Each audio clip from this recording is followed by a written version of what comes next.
The silent arrival. The Galactic Council of Seven had ruled the known universe for millennia. 7 ancient species, the crystalline Vordax, the gaseous Aetheri, the silicon-based Lithorians, the energy beings called Luminary, the hive-minded Nexer, the aquatic Hydronians, and the sentient plant race known as Chlorovians, had carved up the galaxy into their respective domains. Their technological prowess was unmatched, their understanding of the universe's laws seemingly complete, or so they believed. It began with an anomaly. Deep in the uncharted regions of the Orion Arm, Vordax sensor arrays detected an unusual signal. At first, the crystalline beings dismissed it as background radiation or a dying star's last gasp. But something about its regularity, its persistence, caught their attention. The signal did not conform to any known natural phenomenon. It was artificial, a beacon of sorts. The signal appears to be originating from Sector 9 Alpha 3, an unremarkable region with no valuable resources, reported Zender, the Vordax representative to the Council. We dispatched a reconnaissance vessel 3 solar cycles ago. We've lost contact. The Council chamber fell silent. The loss of a Vordax ship was unprecedented. Their vessels were nearly indestructible, capable of withstanding supernovas and black hole event horizons. Perhaps, began the Aetheri representative, its gaseous form shimmering with concern, we should send a joint expedition. Something powerful enough to destroy a Vordax ship warrants our collective attention. And so they did. Representatives from each of the 7 dispatched their most advanced vessels to investigate. What they discovered would change the galaxy forever. The Lithorian ship was the first to arrive. Captain Krax, a veteran of 1,000 space battles, felt an unfamiliar sensation crawl across his silicon exoskeleton. Fear. Before them loomed a vessel of impossible proportions. It was sleek, angular, and black as the void itself. Its surface absorbed light rather than reflected it, creating a ship-shaped hole in space. "Scan it," Krax ordered, his voice uncharacteristically tense. Unable to comply, his science officer replied, "Our scanners cannot penetrate its hull. It's as if it doesn't exist, yet we can see it clearly." The ship dwarfed anything the 7 had ever constructed. The largest Vordax battlecruiser would look like a mere shuttle beside this monstrosity, and it was completely silent. No engine emissions, no energy signatures, no communication signals, just a massive, silent presence hanging in space. "Attempt contact," Krax commanded. For hours, they broadcast every known form of communication across all frequencies. Nothing. The behemoth remained silent, immobile. Then, without warning, a message arrived, not through conventional channels, but directly into the minds of every crew member simultaneously. "We are Earth. We have observed. We have learned. We are here." Simple words, yet they carried with them a weight that made even the stoic Lithorians tremble. The message contained no threats, no demands, just a statement of fact. Yet something about it, perhaps the absolute certainty it conveyed, felt more terrifying than any explicit threat could have been. As the other Council ships arrived, a similar scene played out. Each attempt at communication was met with the same cryptic response. The ship remained motionless, seemingly passive, yet radiating an aura of latent power that none could explain. It was the Nexer who made the first hostile move. The hive mind, accustomed to assimilating other intelligences, could not tolerate an unknown entity resisting their psychic probes. Their flagship, a living construct of billions of interconnected organisms, launched what they called a consciousness sphere, a directed psychic attack capable of overwhelming any individual mind. The attack dissipated against the Earth vessel like water on hot stone. For a moment, nothing happened. The Council ships maintained position, tense, waiting. Then, without any visible weapon discharge or energy buildup, the Nexer flagship simply ceased to exist. One moment it was there, housing billions of connected minds.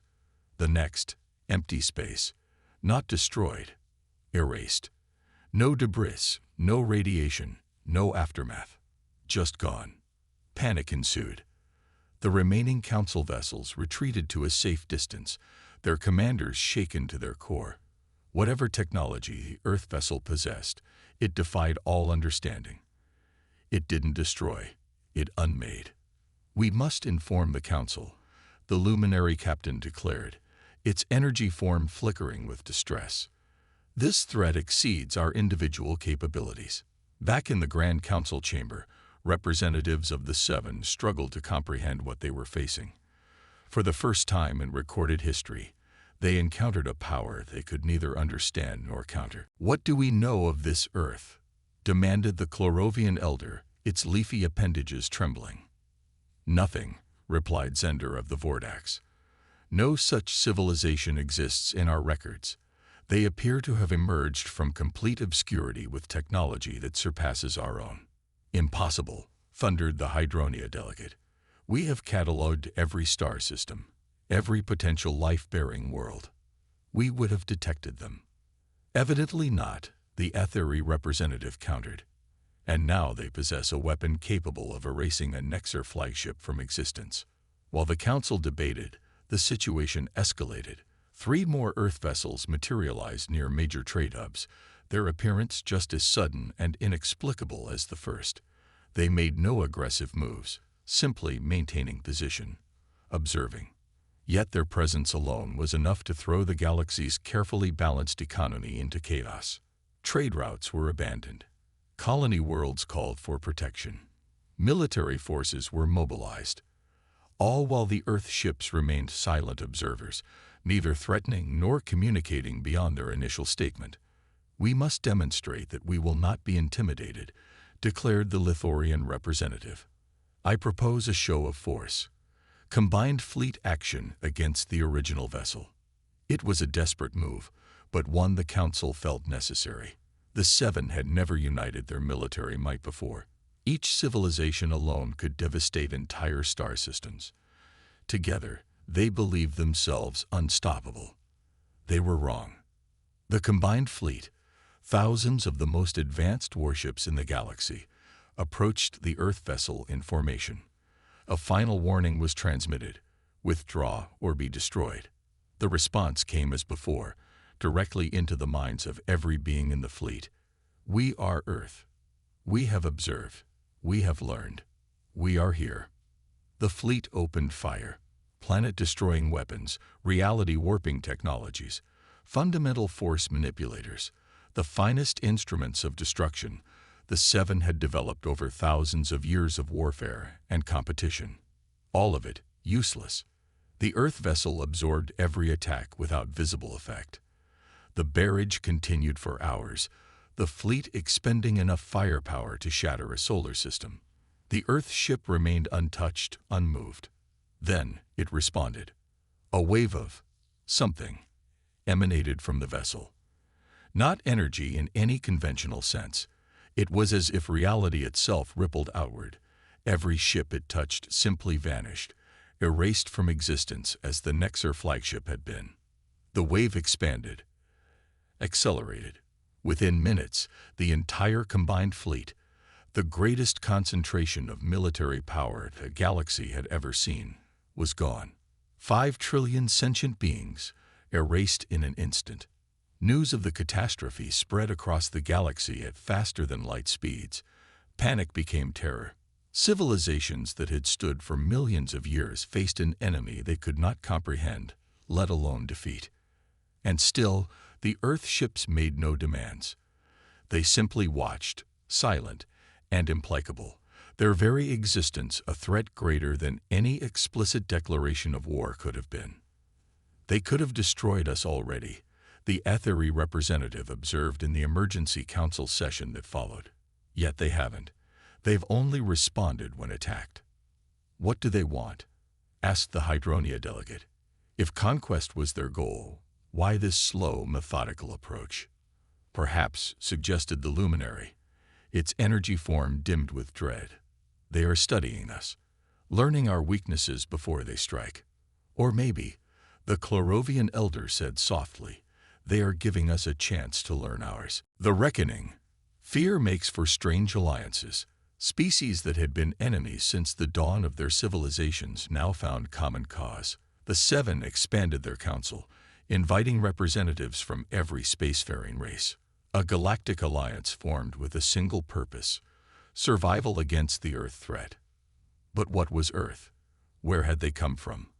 How had they developed such devastating technology in complete isolation? These questions haunted the Alliance as they prepared their defense. Research teams scoured ancient archives, searching for any mention of Earth or its inhabitants. They found nothing, at first. Then, buried in the oldest Vordax records, a footnote: a small blue-green planet in an unremarkable system, briefly surveyed and deemed too primitive for contact or resource extraction. Its inhabitants were carbon-based, bipedal, with nascent industrial technology. Harmless. Forgettable. That survey had taken place 20,000 years ago. How? Demanded the new Grand Alliance Council. How did they advance so quickly? The answer came unexpectedly. A small Earth vessel, if something the size of a moon could be called small, appeared in orbit around the Alliance capital world. Unlike its predecessors, this ship transmitted a conventional communication signal. The Alliance leadership gathered to receive it. A figure appeared on their screens, bipedal, as the ancient records described, but encased in some form of advanced armor or exoskeleton. Its voice was modulated, emotionless. "We are Earth. We have waited long enough. You will listen." The message that followed shook the Alliance to its core. 20,000 years ago, when the Vordax scout briefly visited Earth, it had not gone unnoticed. Primitive human instruments had detected its presence. The scout had followed protocol: observe from a distance, leave no trace, make no contact. But something went wrong. Whether by accident or carelessness, the scout left behind a piece of technology. A small thing, insignificant to the Vordax, but to a primitive civilization, it was a key that unlocked doors they were never meant to open. Human scientists reverse-engineered what they found. It took generations, but they learned. And what they learned first was that they were not alone in the universe.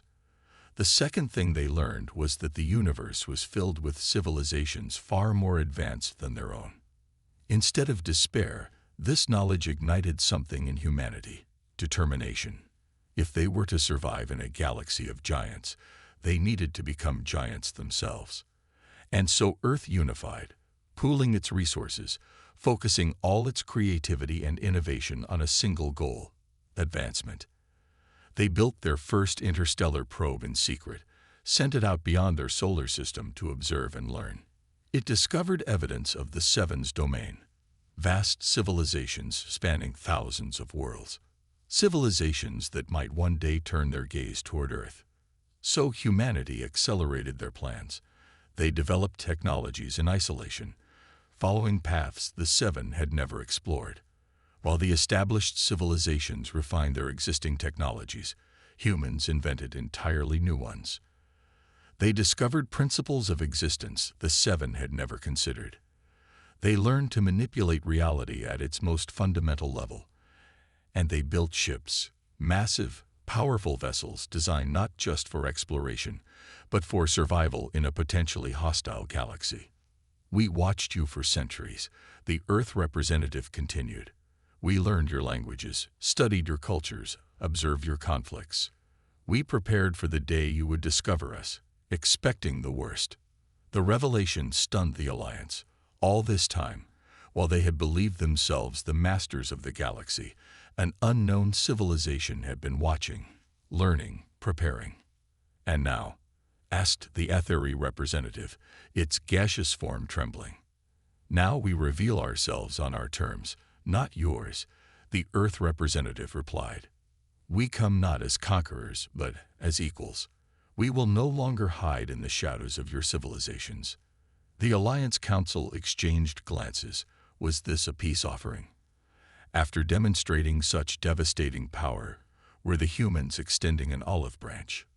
"If you desire peace," began the Lithorian delegate cautiously, Why display such overwhelming military force?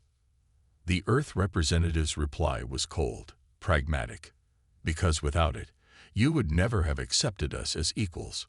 You would have seen us as primitive, as resources to be exploited or subjects to be ruled. We know your histories. We know what you do to lesser species.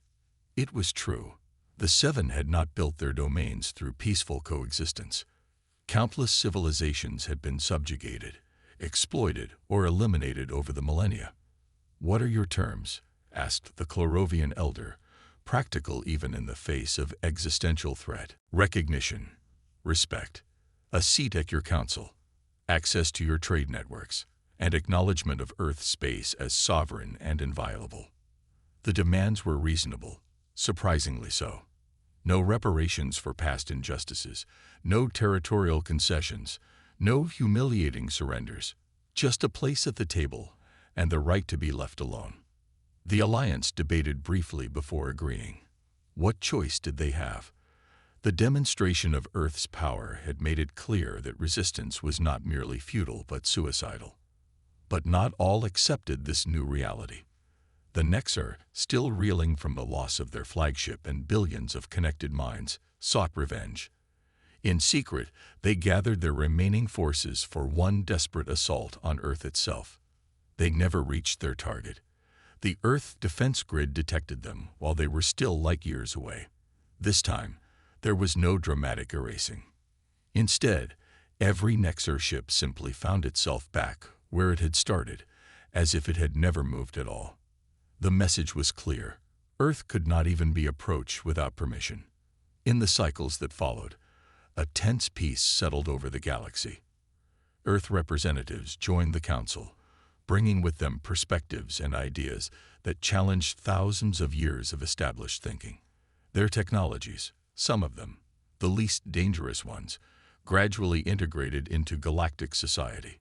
Humans began to appear on Alliance worlds, strange and adaptable beings with an insatiable curiosity. They learned quickly, contributed eagerly, and always watched carefully. Behind their friendly demeanor lay the awareness that they had once been deemed too insignificant to notice, and they would never allow themselves to be overlooked again. The Earth battleships remained, silent sentinels scattered throughout human space. They never again demonstrated their full power, but neither did they disappear. They stood as reminders of what humanity was capable of when pushed to its limits. And sometimes, late in their equivalent of night, the elder members of the Seven would gather in private and wonder. The humans had reverse-engineered Vordax technology and surpassed it in 20,000 years. What might they achieve in 20,000 more? Would the day come when even their mighty battleships seemed primitive? The thought was both terrifying and strangely exhilarating. For the first time in memory, the future was unpredictable. A new power had emerged from nowhere, forcing the galaxy to confront its complacency. Humanity had arrived on the galactic stage, not with a request for acceptance, but with an announcement of existence that could not be ignored. Earth had not conquered the galaxy. They had done something far more profound. They had changed it forever.